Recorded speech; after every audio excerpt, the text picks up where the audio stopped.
সব থেকে বড় খুনি, তার নাম হচ্ছে হিটলার। হিটলার কোন মাদ্রাসার ছাত্র? সারা পৃথিবীর ইতিহাসে দ্বিতীয় বড় খুনি গুজরাট দাঙ্গাতে, তার নাম নরেন্দ্র মোদী। তিনি কোন মাদ্রাসার শিক্ষক?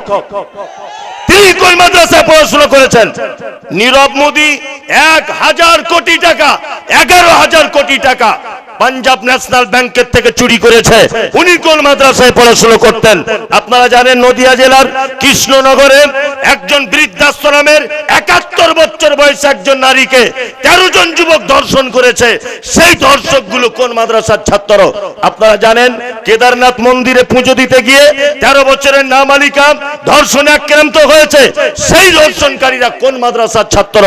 আপনারা জানেন সারা পৃথিবীর যত বোমবাস্ট, যত আপনার সাম্প্রদায়িক, ওই দিল্লি আপনার মুম্বাই তাজ হোটেলের বোমবাস্টিং অজস্র মানুষ মারা গেছে, তারা কোন মাদ্রাসায় পড়তো? তারা কোন মাদ্রাসায় পড়তো?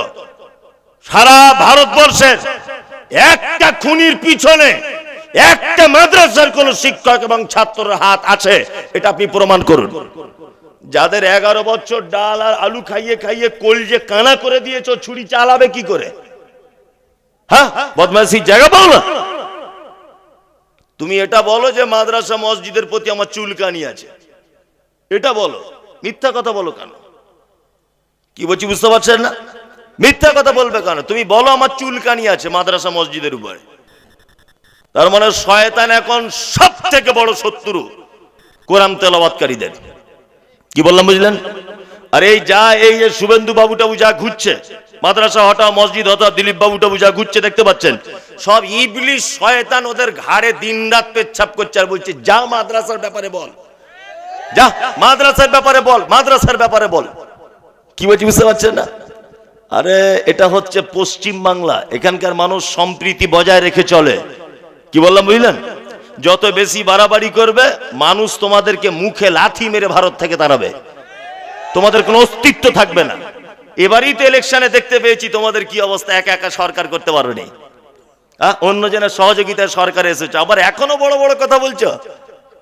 হ্যাঁ, বলছে কলকাতাতে ডিটেনশন ক্যাম্প চলছে, বলছে মুখ্যমন্ত্রী হবে কে? বলছে দিলীপ বাবু। জনগণ এমন ঝাঁটা মেরেছে তাদের অস্তিত্বই নেই, বাংলাতে কোনো অস্তিত্বই নেই। যারা কোরআনের ব্যাপারে কথা বলছেন খুব সাবধানে বলবেন। সারা পৃথিবীতে আপনি দেখুন যত গতি মিডিয়া সব কোরআনের বিপক্ষে, বিপক্ষে না? আর একটা তথ্য আপনাদেরকে দিচ্ছি, দেখুন আপনার মগজ ধোলাই হয়ে যাবে।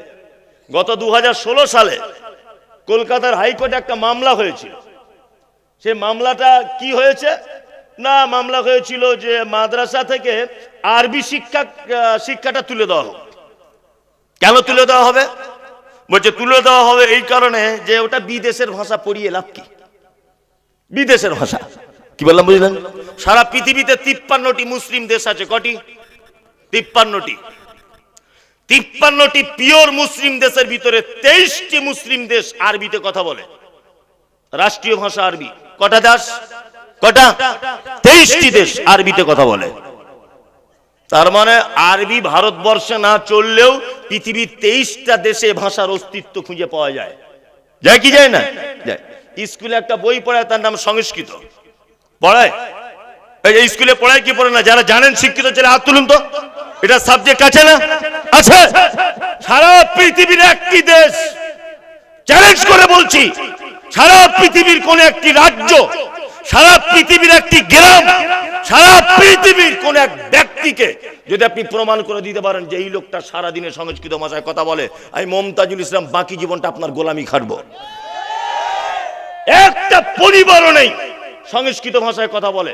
সংস্কৃত ভাষা যদি স্কুলে চলে, যে ভাষা আরবি পৃথিবীর 23টি দেশে চলে, সেটা কেন উঠে দিতে হবে? তার মানে বুঝে নিতে হবে কোরআনের উপরে তোমার অ্যালার্জি আছে, তোমার অ্যালার্জি। শুনুন একটা কথা বলি, ভারতবর্ষের যা চাকরির অবস্থা, চাকরির যে অবস্থা, এখন তো চাকরি বাকরি কিছু কাজ নেই।